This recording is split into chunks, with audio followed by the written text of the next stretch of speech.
Okay, so get this, right?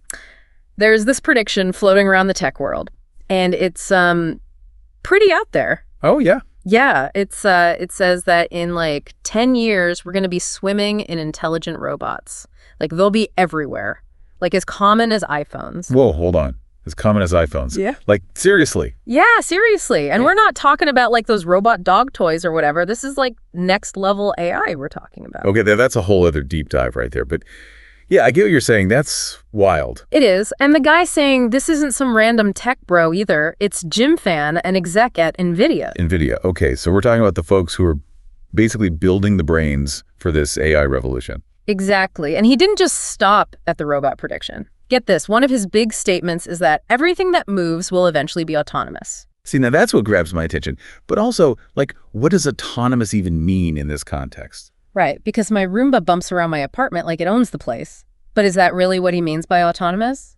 Or are we talking about something way beyond that? Yeah, you hit the nail on the head. Right. There's a massive difference between, like, your Roomba, which is basically following a set of instructions, and true AI-driven autonomy. So how would you explain that difference? Well, think of it this way. Your Roomba knows how to avoid the furniture. Right. But a truly autonomous robot, that thing wouldn't just avoid obstacles. It would actually understand what those obstacles represent in a larger context. Oh, wow. I see what you mean. So it's not just about reacting to its surroundings. It's about actually comprehending them. Exactly. And then using that understanding to make decisions on the fly. Adapting to totally new situations, not just following some pre-programmed routine. Okay, now I'm starting to see how this gets really interesting. Because if those robots are going to be as common as iPhones, like Fan predicts, well, that's a whole different ballgame. Right, and that's what makes this prediction so crazy. It could impact literally everything. Think about it, transportation, healthcare, even just our daily routines. It's huge. It really makes you think about how quickly things can change. Right? Like, I remember when the first iPhone came out, and I thought it was the coolest thing ever, but I definitely didn't think everyone and their grandma would have one. And now look, it's like you can't even remember what life was like before smartphones. Right, exactly. And the thing is with these robots, right, it could be even bigger than smartphones. Oh, absolutely. Smartphones changed how we communicate, how we access information, sure. But these robots, they can actually do things in the real world, not just on a screen. Okay, yeah, that's a good point. So when this Jim Fan guy is talking about robots everywhere, what kind of robots is he even picturing? Because, like, we already have robots, right, in factories and stuff. Right, but those are mostly just like industrial robots, you know, built for one specific task, and that's all they do. Fan seems to be talking about robots that are way more adaptable, more intelligent. So like robots that could learn new things as they go. Exactly. Robots that could learn and adapt to new situations, not just follow the same old pre-programmed routines. Okay, so we're talking about some serious AI power here. And speaking of AI power, this transcript mentions something called the Jetson Thor chip. It's an NVIDIA thing, right? What's the deal with that? Yeah, so the Jetson Thor chip, it's basically NVIDIA's answer to powering all these super intelligent robots. It's all about cramming a ridiculous amount of processing power into a tiny little package. So these robots are going to be small but mighty? Exactly.